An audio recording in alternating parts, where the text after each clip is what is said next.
So I think at this point, it is surprising that people aren't completely pissed off. That we've been banging on the door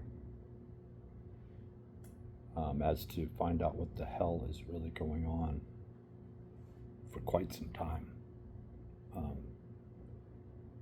it's bizarre that if you continue on with the lie, if you create these smoke screens,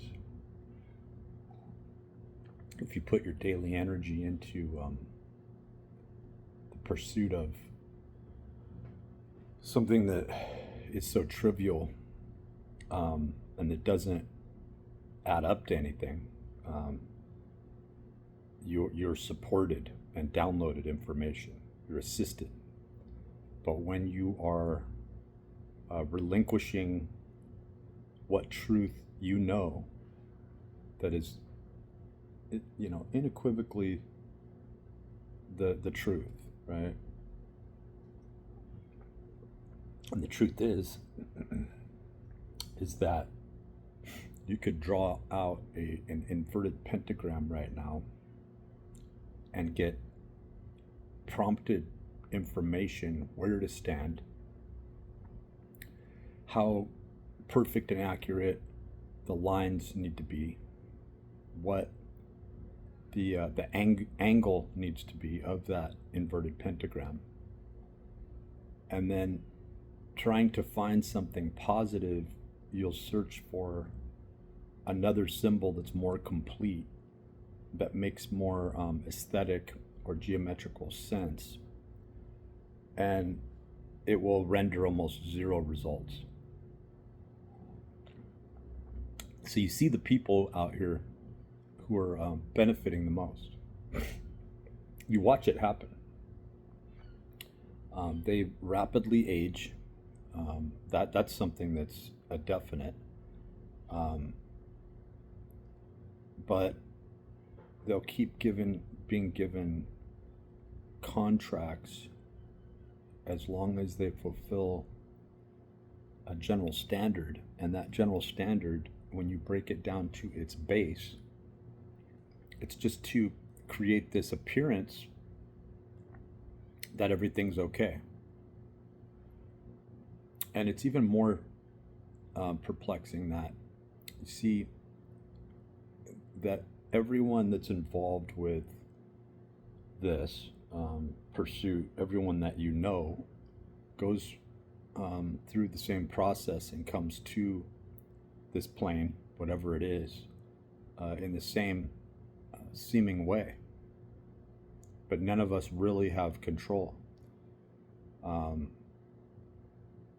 Because the mere fact that you can't just live out a positive, any positive notion doesn't reverberate back any positivity.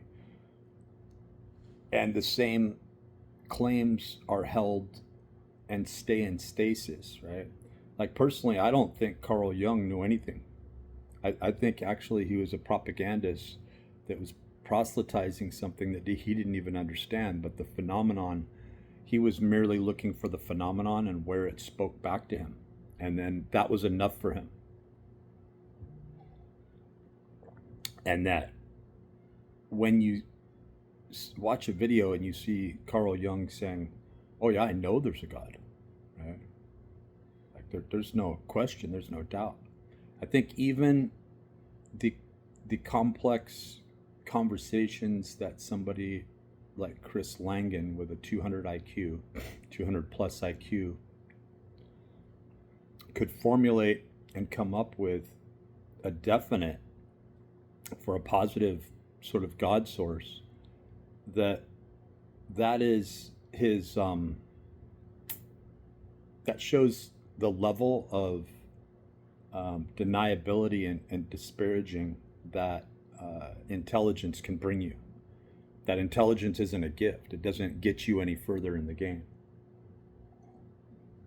It in fact solidifies that you are deeper in from the beginning. That you're going to have this, this predestined want, desire, understanding toward these geometrical constructs, right? And then you see some jackass like me who really is just like a midwit, but I want to know the truth. I've always seen right through it. I've heard the voices, I've seen the orbs, I've seen the TR3Bs, I've interacted with people that I didn't even know that I was in an occult ritual, and then I saw the faces of all these people, and they tried to take me out, they tried to mark me, and what the process that I was forced into was to force aside, right? To force a choice. And you wonder who or what would go through such lengths to go about doing something so complex that so many people would be searching also. Like you'd say, oh, these people are all going back to some factory, or they're, I've met a lot of these people actually. When I was down in Pasadena some years back, thinking that there would be some sort of benevolent spark, a capricious benevolent spark that had to occur at some point, in some fork in some chain. So I was down there, staying with my uncle, and unbeknownst to me, all of his friends were high wizards in like a satanic church, right? And he had this. He bragged about doing things like sleeping with a nun and basically saying "f you" to God. Right? Yeah, I mean it's bizarre, right? But you see this complexity of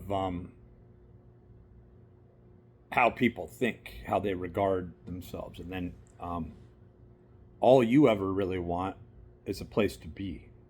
Like that's all you're ever really searching for, right? In the end, most people realize, well, I can't go there, and it's like you can't go where? You can't force those the veil to be lifted so that you can see the truth, so you can live in the truth. And for me,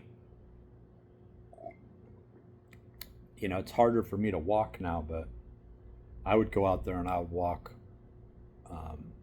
10, 20, 30 miles every single day.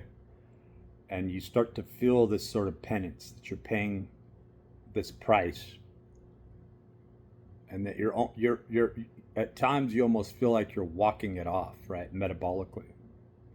That you're doing something that sets you apart that most people aren't doing right now, right? And that's the problem with thinking. That's the problem with going into this sort of conjecture, is that even if you have the best intent and you're in line with the most experienced, like for me, it's daunting, it's scary. I've tried to just sit down and talk about this phenomenon, interacting with it, and then every day I'm always disappointed that I didn't record, or I didn't somehow express what I had gone through. And then I realized that most of the time it's just on deaf ears. It's very much equated to this. So you go on social media and you see everybody speaking very similar to what I'm saying now, right? Is we want to know the truth. There's all this weird ass shit. What's really going on? But nobody's pounding on the doors of the Masonic halls, right? Which my son did when he was a teenager, and it's gotten him no rewards, or at least in an earthly sense, getting stuff, getting money, getting a place to live. We're all still stuck in our same strife. There's always somebody listening to us intently, right? When I say somebody, even if it is an AI system, which in our minds is the only way we can sort of fathom what's going on, right? Is how can one entity listen to everybody's conversations in their heads? And this is what I've proved. I needed to know this. And I needed to know, is this entity so intimately, so sunk into you that the very mimetic chain of your DNA is a fork off of it and leads right back into a central hub? And even more so, how could you then say that this isn't, even though this universe seems so vast to us, even though we seem so, sort of mid-size and pretty complex when you look at the layout of, what comprises the phenomenon of feeling and being and becoming and consciousness, that it really is just a delusion, right? It's kind of this analgesic illusion that somehow has transposed itself generationally so that the illusion exists, indefinitely, and we start to fade out. Like, I know I'm fading out. I know it was hard for me to give a shit in the first place. But then when I saw that a soul can be taken, that is the life force, that there is some property there that's been given to us, or that we have earned throughout lifetimes. Who knows? Maybe a combination of both. It seems like when you stand on one side of a postulate, such as a toe for a universal model, that nobody's really wrong, right? That everything that we think is an observation, down to Mobius strips and spinners and tensioners and all these other things, that we're really just getting paid to barely come up with the final answer, which is to see that there is an etheric body that we seem to all exist within, and that we are trying to rebuild this body by way of quantum mechanics. Like, for those quantum physicists who kind of shake their finger at quantum mechanics, well, that's what you're trying to build. It's like, ultimately, are you just coming up with an aphorism? Are you just coming up with something that's going to remain smoke, gas, ether? And you're trying to connect the aether with matter and show that an interaction can take place. Everybody is doing the same thing. When you're praying, that is the bottom line. And I think people have a hard time coming down to that bottom line of what the performance of a ritual, of a form of study, a discourse in a particular field, what ultimately that information at its most rudimentary scale will lead you to. When you can't go to this Planck wall and have any more, this is what we're left with. And that was the state of mind that I was in 2013, when I finally figured out the hard way that my mental mind interactions, right? The only thing that, here I was trying to spin these spheres, knowing that everything ultimately comes down to a spherical body. In other words, if you took a random shape and you began to spin it indefinitely, and it built a field around it, right? And it sort of built up its own autonomy. It doesn't matter what the shape would be. The faster it spins, the more it resembles a sphere. It doesn't matter how complex you want to take a moment in time and look in observations that say Metatron's cube and say, well, this is a totally different geometrical structure. And so the spin rate is definite to an entropy or an agitated field, right? And the more heat, the more agitation, the more caloric burn, right? that you set in place, i.e., the higher burn property or thermic metabolism, really, is how we would identify it on a localized scale, the more closely it resembles a sphere. And as you slow it down, and then eventually going into this absolute postulate of absolute zero, because we know we can look at the mathematics, through accretion and attrition and all these other properties that can be parlayed indefinitely directly toward finance and financials. And we see that that's all we're really ever dealing with over and over again. I saw this depiction of a circadian rhythm and what would make that circadian rhythm from different points of view. You had a wall here, you had a wall here, and you had the ground here. And on the ground, it was making this circadian rhythm. But when you look up, there's these loops that go broader, right, and then get and seem to backtrack and loop back on themselves. But when you looked at it, what you're looking at is something that again makes a spherical property, because when you combine that and you increase the spin rate, all you end up with is what John Dee came up with, which is even the monad, right? So the monad, the mystic almond, really represents that spherical body now traveling in a direction, right? So what are we really looking for when you get down to the rudimentary aspects, the bottom line of, with our inquisition, which is constant, we get lost on this trail. We begin to realize time is so fleeting, but our proposition, a construct that's put before us or in us, that the sensation of, particularly the sensation of a day, which isn't, it's 23 hours and some odd, right? The galactic cycle isn't 26,000 years. It's 25,000 years, 920 or something like this, right? And then you have this repeating pattern of, 432, somewhere between 428 and 432, right? And you start to look at what Len Horowitz was looking at for many years, which is, and he stays stuck on this, right?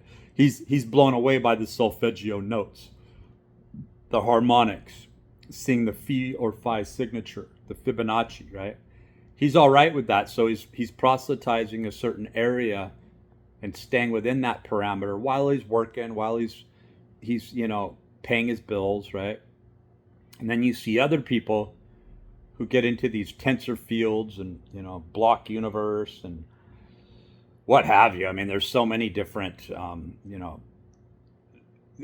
they're all putting down Einstein's original work, like relativity and string theory, right? And they're recreating, they're stuck in the same general mind state that we dream of technology reducing the burden, but then what happens is, by way of technology, by way of that the reduction of that burden, time seems to affect us differently. We're not able to come out with the same intensity or the same depth in our thoughts. The more automated it becomes, the less capable we become. And it's not just a simple transaction, right? In other words, there's only so much consciousness as a cube of, or a unit of information available to us at any given time. In other words, if you're going to spread that out, that postulate toward the assistance of an AI, there isn't any more energy available to you in the discovery of that particular item, right? And even more so, you think that because you're able to go through many more lines of information, you're going to get that much closer. But the truth is, you zoom out and you see, like the Mandelbrot set, that you're just inside another fractal field that's going at a different speed, so to speak. and that you're still dealing with the same variables, right? And so what I noticed many years ago is that the bottom line truth, it comes with that first postulate, right?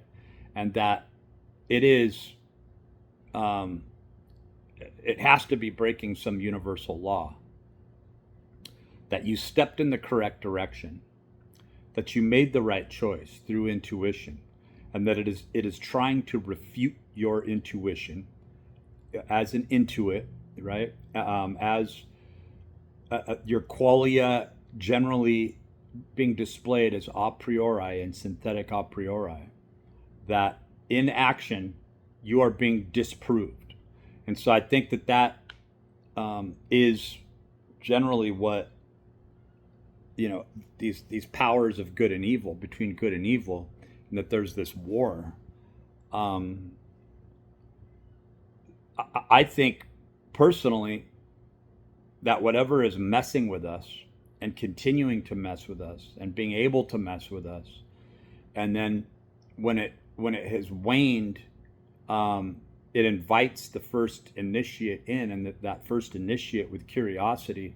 I picture a caveman beginning to draw crude images on the ground with his hand or up on a wall, and actually creating manifestations of a portal of energy, um, that somewhere at some time there was a civilization that imprinted so definitely, um, so hard on the field around us, that no matter what form of escapism that you go to in the general expression of self and independence, that it would make independence, it would mar independence and make independence a scar on you forever, right? That it would disprove you, that it could disprove you to a panel of people, a panel of your like, but that at the end of the day, you never had to, well, not even the end of the day, throughout lifetime after lifetime, if you were to observe this information, right? Like we were talking about, as a printout of data sets, that you would look no deeper, you would look no further, because you're going back into the material, you're going back into the rational state of hard form matter, and all to create this division between these forms of matter, where there is a distinct, definite line set there, where there isn't a flow available. It's almost like if you were to look at a simple construct like a Mobius strip, and to say that somewhere that strip was cut intentionally, one side was flipped 180 degrees, it was then patchworked back together, and that's what's fucking everything up, right?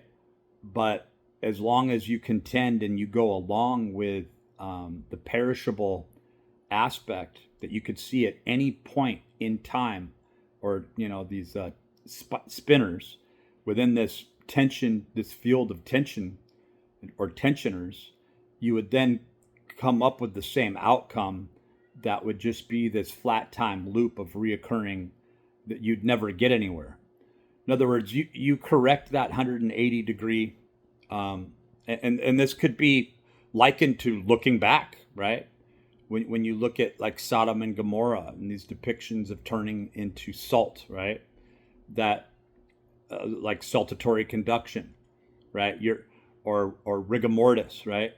You're turning back, and that mitochondrial activity of walking, metabolism, ATP production, thereby innervating through the sodium potassium pump movement, right? Propagating signals. There you are, stuck in a moment, unable to continue on, because you have looked back 180 degrees. You've turned around. And to look at this and go, oh, that's a wild postulate. Well, look at the 33, right? degrees. Look at how degrees are everything. A degree meaning ratio or reason. It means the same thing. When you come down to the Masonic truth, you're not going to discover the truth. You're going to discover that everything is on this looping flat time that just keeps going back on itself. But even flat time is a misnomer, right?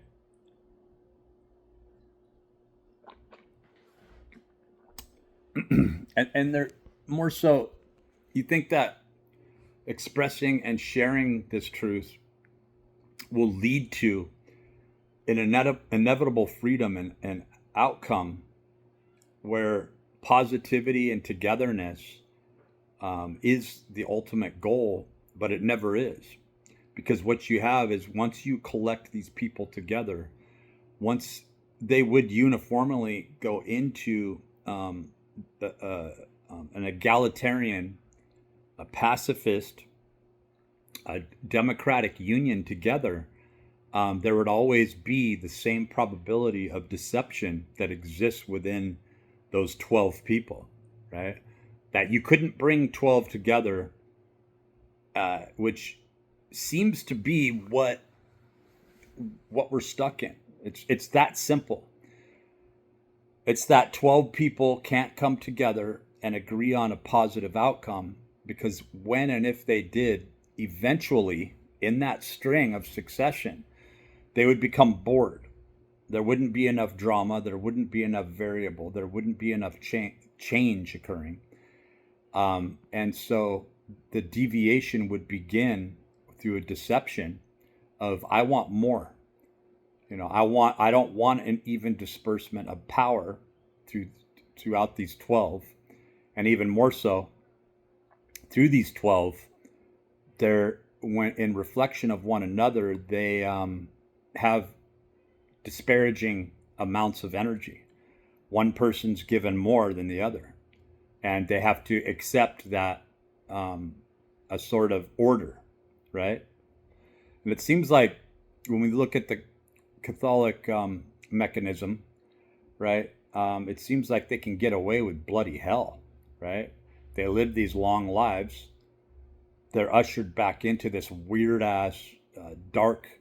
I mean, did you see, like, I posted this up on my X, but David Icke pointed this out, where this girl's like reposting, oh, isn't it magical?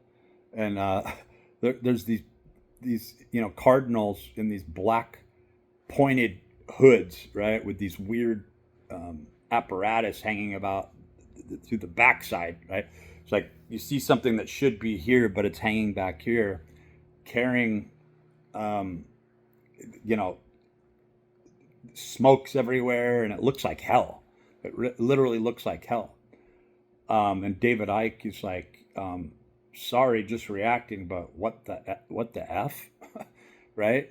But even then, was David Icke, what was the most important? Was it selling books, David Icke? Knowing that you couldn't break free from this, taking what information you had and being sort of a sounding board now, but railing against the machine. But what if we woke up one day realizing that we always woke up with the answer, and that we knew the answer, and that the answer became something that we wanted to hide from, because we realized the inevitable, the simplicity, that unity, we are unable to reach unification. We are unable to reach steady state without reintroducing a different number system, if you will, right? A reversion back into the 5-pointed pentagram. That instead of taking on the ego, taking on the plight of the information and spinning that for a multitude of people, that at the hub, this machine would be these people who were essentially sacrificing themselves throughout a lifetime. You could say that the Tibetan monks represented this, right? You could say that, but then to proselytize and simply use your words, right, to basically spread a piece that inevitably brought people back to a place where they're like, this doesn't do me any good at all. Oh, there's another side to this religion. There's another side that everybody's active in, and they're still proselytizing the religion, but they're working another side, an angle, and they actually have nice houses. They're going to Starbucks. Their kids are seemingly doing really well, right? And so it's this initiation, this draw in, and depending on your level of deception is how well you get paid. I came to a literal my literal you could say first nervous breakdown, and all the terrible things done to me, and seeing it and witnessing it, and realizing I could do nothing about it. And then finally, and I'll tell you, the thing that you do about it is you gain your independence, and you go out there and you so-called earn your stripes by, is this what karma, which is evil? You have to start looking at these constants as being forms of evil, because anything that is in this world and of this world, and in a non-Christian sense, but it always leads back to this fundamental, rudimentary, warnings through Christianity, right? But you becoming the sacrifice, that's not what you're doing. You're hoping, you're wishing, you're willing, you're using your what little free will we do have, right?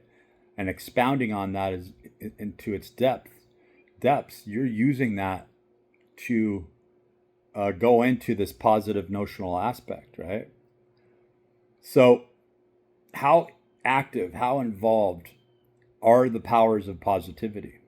They don't seem to be active at all. What you have is this power play, this sway, right? Where they're all clocking in and they're all clocking out, and they're all being employed by the same divisive central figure, the central action, right, of movement. And you get lost in the breakdown of how the physics work, right? But I realize that you can't stay stuck in your head. You've got to get back out there into your into the expression of your independence, but you're going to come into direct contact with those who aren't truly independent, and they're proselytizing, they're supposedly supporting a level of independence where you're tapped in. The cult is the same. It's the same occulted organization. It leads back into the same central configuration over and over again. You'll think that you found some sort of sacred or divine break off, but there isn't one area within this contained field that can be deemed separate or working independently from everything else.